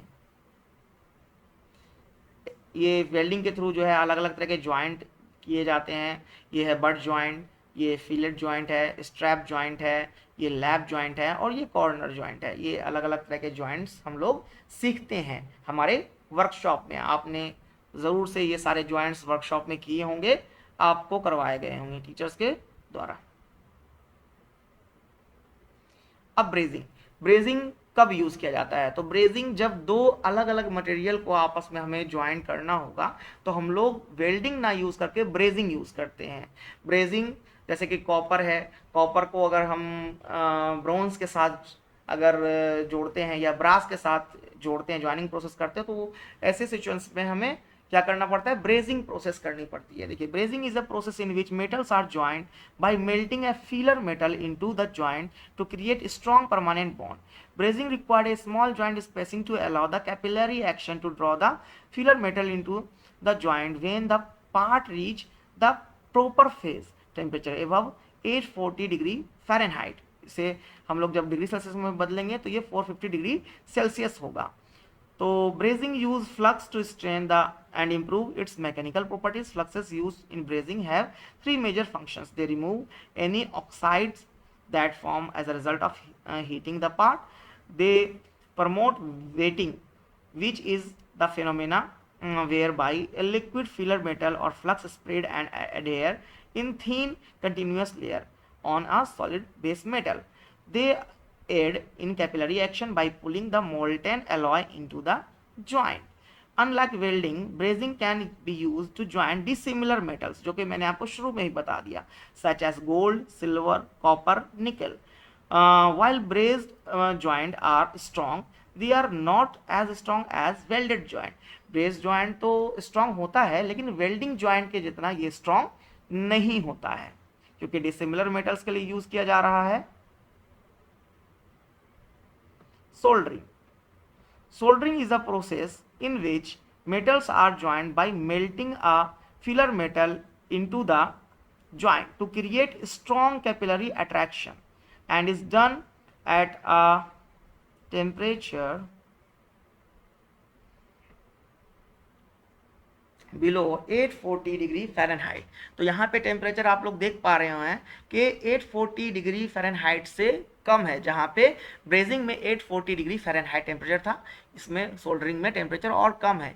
इसका यूज़ जनरली हम लोग जो इलेक्ट्रिक सर्किट होती है, इलेक्ट्रिक बोर्ड होता है, वहाँ पे हम लोग ये ज्वाइनिंग प्रोसेस के लिए सोल्डरिंग का यूज़ करते हैं. ये भी डिफरेंट मटेरियल के बीच में ज्वाइनिंग प्रोसेस के लिए किया जाता है. This process allow for different metals to be soldered including copper, brass and gold. Just to name a few, like brazing, soldering uses flux to strain and improve its mechanical properties. Brazing और soldering में क्या difference है, यहाँ पे आप देख पा रहे हैं. Filler metal has the melting point above 400 degree Celsius. यहाँ पे जो मेल्टिंग पॉइंट होती है वो 400 से कम होती है. More stable, less stable, high pressure and temperature. joint are affected by high temperature and pressure. Equipment cost is more. Equipment cost is very low. High pressure and temperature do not affect the joint है. यहाँ पे जो high pressure temperature है वो joint को affect नहीं करेगा. यहाँ पे जो है टेम्परेचर जो है वो जॉइंट को अफेक्ट करेगा. यहाँ तक के आपको मैं बता दूं कि जो सोल्डरिंग होती है, सोल्डरिंग में अगर हमें जॉइंट को दोबारा से तोड़ना है, ब्रेक करना है, तो उसके लिए हम लोग क्या करते हैं, सोल्डरिंग के लिए जो सोल्डरिंग डिवाइस होती है उसकी मदद से हम लोग उस पोर्शन को जहाँ से हमें जॉइंट को ख़त्म करना है वहाँ पे हीट क्रिएट करते हैं. और जैसे ही हीट क्रिएट करते हैं तो जो जॉइंट्स हैं वो आपस में जो है फिर से सेपरेट हो जाते हैं, टूट जाता है जॉइंट. ओके, तो जो टेम्परेचर होगा उसका असर होता है जॉइंट्स पे. ये देखिए अलग अलग सोल्डरिंग, ब्रेजिंग और वेल्डिंग का मैंने अलग अलग फिगर बना रखा है. मैंने बताया था आपको ये इलेक्ट्रिक बोर्ड में इसका यूज़ होता है. यहाँ पे आप देख पा रहे होंगे कि दो अलग अलग मेटल्स के लिए इसका यूज़ हो रहा है ब्रेजिंग का, और वेल्डिंग में हम लोग जो है सिमिलर मटेरियल्स को ज्वाइंट करते हैं. अभी आते हैं मशीनिंग प्रोसेस में. तो जब हमारी फॉर्मिंग प्रोसेस और कास्टिंग प्रोसेस हो जाती है, उसके बाद ज़्यादा प्रिसाइज शेप देने के लिए हम लोग अपने प्रोडक्ट को मशीनिंग प्रोसेस यूज़ करते हैं. मशीनिंग प्रोसेस में कौन कौन से मशीनिंग प्रोसेस हैं, तो लेथ मशीन होता है हमारा, शेपर मशीन होता है, मिलिंग मशीन्स होते हैं, ड्रिलिंग मशीन्स होते हैं. इन सारे मशीन्स की मदद से हम लोग मशीनिंग प्रोसेस परफॉर्म करते हैं. अब कौन कौन से मशीनिंग प्रोसेस हैं ये हम लोग आगे डिटेल में देखेंगे. ये देखिए इसका मैंने क्लासिफिकेशन यहाँ पे दिया है. ट्रेडिशनल मशीनिंग प्रोसेस में आपका turning, boring, drilling, milling, planning, shaping, broaching, sawing, filing, gear forming, gear generating. और यहाँ पे नॉन ट्रेडिशनल मशीनिंग प्रोसेस, क्योंकि हमारा बेसिक मैकेनिकल इंजीनियरिंग सब्जेक्ट है तो हम लोग जो है ये एडवांस मशीनिंग प्रोसेस नहीं देखेंगे. ओके, हम लोग को सिर्फ ये वाला हिस्सा ही देखना है. ओके, ये देखिए मशीनिंग प्रोसेस कौन सी है. Facing, taper turning, form turning, chamfering, threading, boring, drilling, knurling. अभी जो मशीनिंग प्रोसेस होता है उसके लिए जो कटिंग टूल्स यूज़ किए जाते हैं उनमें सबसे कॉमन है single point cutting tool. Single point cutting tool जो है वो लेथ मशीन में लगाया जाता है। ये हाई स्पीड स्टील मटेरियल का बनाया गया होता है, कॉस्टली होता है ये, और ये बहुत ही आसानी से हमारे जो मेटल्स होते हैं उनको कट कर देता है या मटेरियल को रिमूव कर देता है। ये देखिए इसका फिगर है। सिंगल पॉइंट कटिंग टूल आपको 6 नंबर में आ सकता है।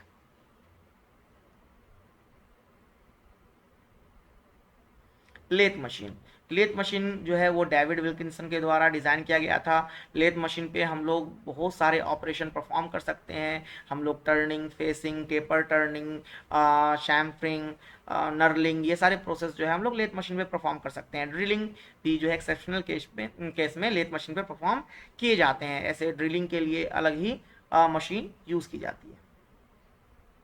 ये देखिए ये लेथ मशीन का फिगर है। इस फिगर को पॉज करके आप डिटेल से देख सकते हैं। ये इधर वाले पार्ट को हम लोग हेड स्टॉक कहते हैं, वहीं ये वाले पार्ट को हम लोग टेल स्टॉक कहते हैं। ये वाला हमारा जो है ये टूल पोस्ट है, यहाँ पे कटिंग टूल लगाया जाता है। ये जो जॉ है यहाँ पे वर्क पीस लगाई जाती है। ये पूरा जो हिस्सा है ये ब्रेड कहलाता है। ये जो कैरेज है ये मूव करता है लेफ्ट एंड राइट। इसकी मदद से हम लोग फेसिंग टर्निंग और टेपर टर्निंग, दूसरे ऑपरेशंस भी, जितने भी ऑपरेशंस हैं वो परफॉर्म करते हैं। ये जो डेड सेंटर है यहाँ पे अगर हम लोग ड्रिल बिट लगा दें तो यहाँ से हम लोग ड्रिलिंग प्रोसेस भी परफॉर्म कर सकते हैं। मेन पार्ट्स जो है लेथ मशीन के कौन कौन से हैं, तो हमारा बेड हो गया, हेड स्टॉक हो गया, टेल स्टॉक हो गया, ये 3 मेजर पार्ट हैं। पॉज करके आप लोग जो है इसके बारे में पढ़ सकते हैं। ओके,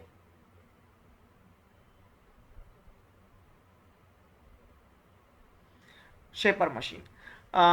लेथ मशीन जो है एग्ज़ाम में आने के चांसेस कम हैं। अगर फिगर क्वेश्चन पेपर बहुत ज़्यादा हार्ड बनाएगा तो ही मुझे लगता है कि लेथ मशीन एग्ज़ाम में आएगा, नहीं तो शेपर मशीन आना चाहिए या ड्रिलिंग मशीन आना चाहिए। ड्रिलिंग मशीन भी पिछले साल आ चुका है, तो इस बार मोस्ट प्रोबेबली चांस है कि शेपर मशीन आपको एग्ज़ाम में देखने को मिलेगा। तो शेपर मशीन जिस तरह से लेथ मशीन में कुछ मशीनिंग ऑपरेशंस किए जाते हैं, उसी तरह से शेपर मशीन में भी कुछ मटेरियल रिमूविंग ऑपरेशंस किए जाते हैं। जैसा कि आपने देखा होगा चीज़ल की मदद से हम लोग आसानी से वुड का जो ऊपर वाला सरफेस होता है उसे हम लोग जो है रिमूव कर देते हैं और उस पर सरफेस फिनिश हम लोग बेहतर तैयार कर देते हैं। या फिर अगर हमें एक्स्ट्रा मटेरियल को हटाना होता है तो हम लोग चीज़ल की मदद से वुड का एक्स्ट्रा मटेरियल आसानी से हटा देते हैं। लेकिन वुड क्योंकि उसकी मैकेनिकल प्रॉपर्टीज़ उतना ज़्यादा स्ट्रॉन्ग नहीं होती है, मैकेनिकल प्रॉपर्टीज उसकी उतना ज़्यादा वो हार्ड और टफ नहीं होता है। लेकिन वही मेटल्स की बात करें तो मेटल्स में हम लोग चीज़ल की मदद से हम लोग मटेरियल रिमूवल प्रोसेस नहीं कर सकते हैं। तो वहाँ पे शेपर मशीन का बहुत ज़्यादा इंपॉर्टेंट रोल है। सरफेस से मटेरियल को रिमूव करने के लिए शेपर मशीन का फ्लैट सरफेस, सरफेस में भी क्या फ्लैट सरफेस या थोड़ा बहुत कर्व सरफेस हो सकता है, जनरली फ्लैट सरफेस से मटेरियल रिमूव करने के लिए हम लोग शेपर मशीन का यूज़ करते हैं। ये देखिए ये हमारा शेपर मशीन है, ये हमारा टूल पोस्ट है, ये हमारा जो वाइस है यहीं पे वर्कपीस को लगाया जाता है। यहाँ से हम लोग जो है टूल्स को स्लाइड कर सकते हैं, अलग अलग जहाँ पे भी हमें मटेरियल रिमूव करनी है इसको एडजस्ट किया जा सकता है यहाँ से। ये रैम लॉकिंग हैंडल है, ये जो रैम है ये आगे पीछे करता है, टू एंड फ्रो मोशन करता है। तो इसको अगर हम लोग चाहें तो लॉक कर सकते हैं यहाँ से, और यहाँ से हम लोग जब इसे हटा देंगे तो ये टू एंड फ्रो मोशन करने लगेगा। यहाँ पे इसकी मैकेनिज्म दी गई है, ये ड्राइवर पुली है, ये पूरा का पूरा फ्रेम है इसका। ओके, इस उसके बाद आता है ड्रिलिंग मशीन। तो ड्रिलिंग मशीन आप सबसे क्या बोलेंगे, एक तरह से सबसे कॉमन और छोटा हमारा मशीनिंग डिवाइस है। ओके, तो ड्रिलिंग मशीन की मदद से हम लोग ड्रिल करते हैं, बोर करते हैं। ड्रिल और बोर में क्या डिफरेंस है ये मैंने आपको ड्यूरिंग लेक्चर भी बताया था। हम लोग जहाँ ड्रिल में होल जो तैयार करते हैं वो वर्कपीस के आर पार चली जाती है, वहीं बोर में हम लोग एक डेप्थ तक जो है वो होल बनाते हैं। तो जब वर्कपीस के आर पार हमारा होल नहीं बनता है तो हम लोग उसे बोरिंग कहते हैं। ओके, लगभग लगभग दोनों ऑपरेशन एक ही टाइप के हैं, थोड़ा सा डिफरेंस है।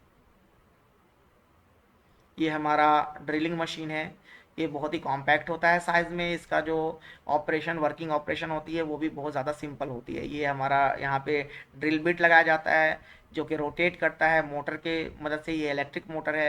ये हमारा वर्क टेबल है जहाँ पे हम लोग वर्क पीस लगाते हैं। वर्क पीस को फिट कर दिया जाता है, बेंच वाइस की मदद से उसे फिक्स कर दिया जाता है। उसके बाद हम लोग उसमें ड्रिलिंग ऑपरेशन करते हैं। ये जो हैंडल है, हैंडल की को जो हम लोग घुमाएंगे तो जो हमारा ड्रिल बिट है वो नीचे की तरफ आएगा, और फिर हैंडल को घुमाने से ड्रिल बिट ऊपर की तरफ वापस चला जाता है। ये देखिए बेल्ट एंड पुली ड्राइव की मदद से ये जो मोटर है ये इस ड्रिल बिट को मूव करा रहा है, स्पिंडल को मूव कराता है, और स्पिंडल के साथ ये ड्रिल बिट फिट होता है। अब हमारा जो नेक्स्ट टॉपिक है वो है हमारा हीट ट्रीटमेंट। जिस तरह से हम लोग मटेरियल के कंपोजिट्स तैयार करके जो हमारा कंपोजिट बन के आता है उसकी प्रॉपर्टीज़ जो बेसिक एलिमेंट्स होते हैं उनसे काफ़ी ज़्यादा बेहतर होती है, ठीक उसी तरह से हम लोग मेटल कंपोजिशन ना करके हीट ट्रीटमेंट करके भी हम लोग मटेरियल की प्रॉपर्टीज़ में चेंजेस ला सकते हैं। तो बेसिक हीट ट्रीटमेंट प्रॉपर्टीज़ जो होती है वो एनिलिंग होता है, क्विंचिंग होता है, नॉर्मलाइजिंग होता है, हार्डनिंग होता है, टेम्परिंग होता है, कार्बोराइजिंग होता है। नाम से ही आप समझ पा रहे होंगे कि ये हीट ट्रीटमेंट प्रोसेस करने से मटेरियल की कौन सी प्रॉपर्टीज़ चेंज होती है। जैसे कि आप देख पाएंगे अगर हार्डनिंग है तो हार्डनिंग प्रोसेस करने से ऑफ कोर्स है मटेरियल हार्ड होगा। Okay. Annealing. Annealing is a heat treatment process that changes the physical and sometimes also the chemical properties of the material to increase ductility and reduce the hardness to make it more workable. तो annealing process करने से ये चीज़ें होती है। इसमें क्या किया जाता है तो annealing process required the material above its recrystallization temperature for a set amount of time before cooling. The cooling rate depends upon the types of metal being annealed. For example, ferrous metals such as steel are used usually left to cool down to room temperature in still air, while copper, silver and brass can either be slowly cooled in air or quickly quenched in water. अगर हम लोग material को गर्म करने के बाद उसे पानी डाल देते हैं तो उस प्रोसेस को क्विंचिंग कहते हैं। ओके। एडवांटेज क्या इसको मिलता है हमें तो हम लोगों को मेटल जो होगा वो उसकी प्रॉपर्टीज़ इन्हेंस होगी। कौन कौन सी? मैग्नेटिक प्रॉपर्टीज़, इलेक्ट्रिकल प्रॉपर्टीज़ भी इन्हेंस होगी, कुछ मैकेनिकल प्रॉपर्टीज़ भी इन्हेंस होती है जिससे उसकी वर्केबिलिटी बढ़ जाती है मटेरियल की। Normalizing is heat treatment process similar to annealing in which the steel is heated to about 50 degrees Celsius above the upper critical temperature followed by air cooling. This result in the softer state which will be laser soft than that produced by annealing. This heat treatment process is usually carried out for low and medium carbon steel as well as alloy steel to make the grain structure more uniform and reliable the internal stresses. इसको आप pause करके जो है note down भी कर सकते हैं। Okay. फिर hardening process. Hardening is metallurgical metal working process use to increase the hardness of the metal. नाम से ही पता चल रहा है कि हम लोग क्या करते हैं, मेटल को हार्ड करने के लिए हार्डनिंग प्रोसेस करते हैं जो कि एक हीट ट्रीटमेंट प्रोसेस है। इसके स्टेप्स हैं ये प्रोसेस के। ये हॉल पीच मेथड करते हैं हम लोग, स्ट्रेन हार्डनिंग करते हैं, सॉलिड सॉल्यूशन हार्डनिंग करते हैं, प्रिसिपिटेशन हार्डनिंग करते हैं, मार्टेंसिटिक हार्डनिंग करते हैं। मार्टेंसिटिक क्या है तो ये मेटल का एक फेज होता है, मार्टेंसिटिक फेज, उस पे ले जाते होंगे मटेरियल को जिससे कि मार्टेंसिटिक हार्डनिंग होती है। Iron carbon diagram. Iron carbon diagram हमारे जब हम लोग ये हीट ट्रीटमेंट प्रोसेस करते हैं तो मटेरियल जो है वो डिफरेंट फेजेस से होकर गुजरता है। वो कौन कौन से फेजेस हैं? ऑस्टेनाइट, फेराइट, सीमेंटाइट, पियरलाइट, और यहाँ पे आपने एक और फेज देखा था मार्टेंसिटिक फेज, है ना। तो बहुत अलग अलग फेजेस से होकर गुजरता है। आयरन कार्बन डायग्राम इन सारे फेजेस को एक डायग्राम में दिखाता है कि कितने हीट देने पे मटेरियल जो है वो किस फेज में चला गया, और अगर किसी फेज में वो जाता है तो उससे उस मटेरियल की क्या प्रॉपर्टीज इंप्रूव होती है। ओके। ये जो आयरन कार्बन डायग्राम इसका नाम क्यों है? क्योंकि इसमें जो मटेरियल है वो फेरस मटेरियल को यूज किया जाता है। फेरस मटेरियल के लिए ये डायग्राम बनाया गया है। ओके। और जैसे जैसे हम लोग हीट देते हैं तो उसमें कार्बन के परसेंटेज जो है वो फेरस मटेरियल में वो बढ़ते हैं, जिस वजह से इसका नाम आयरन कार्बन डायग्राम रखा गया है। ओके।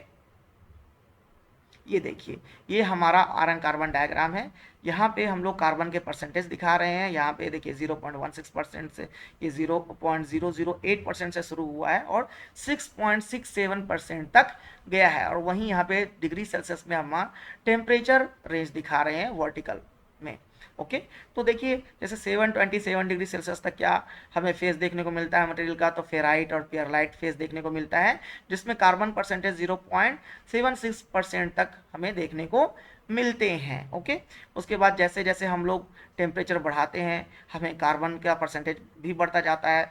यहाँ पे आप देख पा रहे होंगे पियरलाइट, सीमेंटाइट, यहाँ पे हमने टेम्परेचर तो नहीं बढ़ाया है, लेकिन ये जो टेम्परेचर का रेंज है, इस टेम्परेचर पे लंबे समय तक जब हम लोग रखेंगे मटेरियल को, तो धीरे धीरे ये सीमेंटाइट में कन्वर्ट होगा, फिर ये फेराइट प्लस सीमेंटाइट में कन्वर्ट होगा और ये हाइपर यूटेक्टिक फेज में चला जाएगा अगर 727 डिग्री सेल्सियस तक लगातार लंबे समय तक मटेरियल को रखा जाएगा।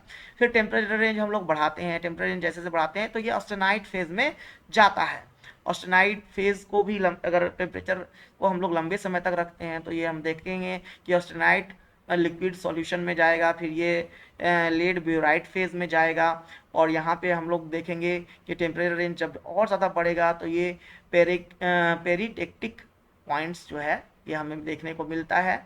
ये हमें किसी भी मटेरियल का, जैसे कि स्टील हो गया, हाई स्पीड स्टील हो गया, इसमें हम लोग हीट ट्रीटमेंट प्रोसेस करेंगे तो ये डिफरेंट फेजेस हमें देखने को मिलेगा, जिससे कि उस मटेरियल में अलग अलग प्रॉपर्टीज डेवलप होगी। Okay,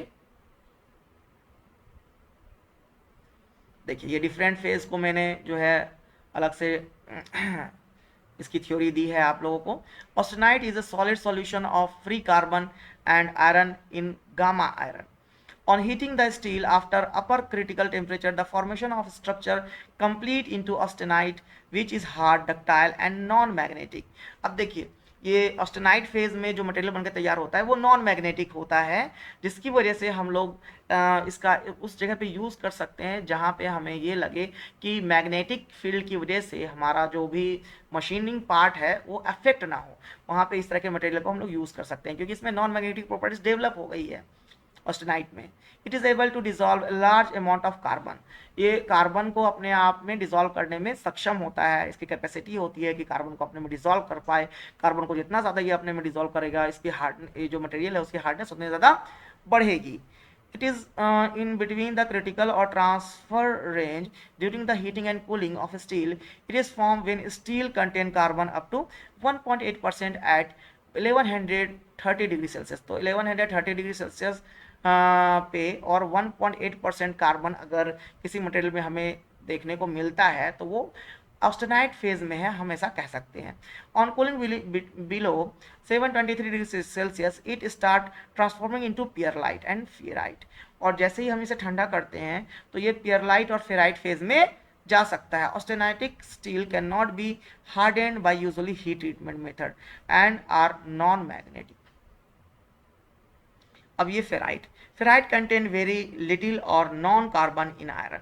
It is the name given to pure iron crystal which are soft and ductile। यहाँ पे आप देख पा रहे होंगे फेराइट फेज आप देख पा रहे हैं, देखिए कितना कम कार्बन का परसेंटेज है ना। आपको जो थ्योरी है वो आप फिगर से ये करें, कंपेयर करें, ओके, तो आपको ज़्यादा बेहतर तरीके से समझ में आएगा। तो ये जो है कम कार्बन की कम इसमें परसेंटेज होती है, जिसकी वजह से ये ज़्यादा डक्टाइल होगा, ज़्यादा सॉफ्ट होगा। फिर सीमेंटाइट में हम लोग देख पा रहे हैं कि 0.83% जो है वो कार्बन की मात्रा बढ़ जाती है। देखिए सीमेंटाइट फेज देखते हैं इसमें कहाँ पे, ये देखिए सीमेंटाइट फेज, ये वाला जो है हमारा सीमेंटाइट फेज है, पियरलाइट प्लस सीमेंटाइट। फिर पियरलाइट, हाँ, तो सीमेंटाइट के बारे में हम लोग देख रहे थे। Cast iron having 6.67% carbon is possessing the complete structure of cementite. Free cementite is found in all steel containing more than 0.83% carbon. It increases with an increase in carbon percentage as reflected in the FEC equilibrium diagram. It is extremely hard। तो cementite जो होता है वो बहुत ज़्यादा hard material होता है।